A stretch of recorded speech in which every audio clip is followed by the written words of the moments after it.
بسم الله الرحمن الرحيم. هل أتاك حديث الغاشية؟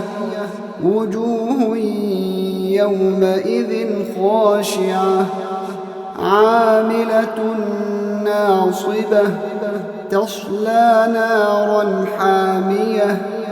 تسقى من عين آنية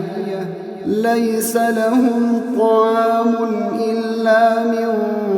ضريع لا يسمن ولا يغني من جوع وجوه يومئذ ناعمة لسعيها راضية في جنة عالية لا تسمع فيها لاغية فيها عين جارية فيها سرر مرفوعة وأكواب موضوعة ونمارق مصفوفة وزرابي مبثوثة أفلا ينظرون إلى الإبل كيف خلقت وإلى السماء كيف رفعت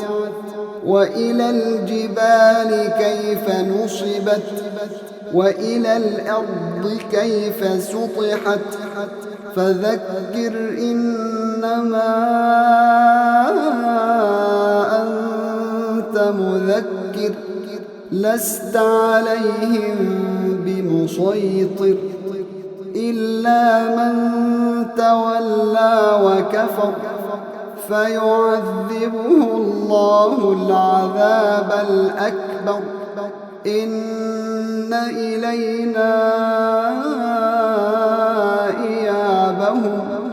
ثم إن علينا حسابهم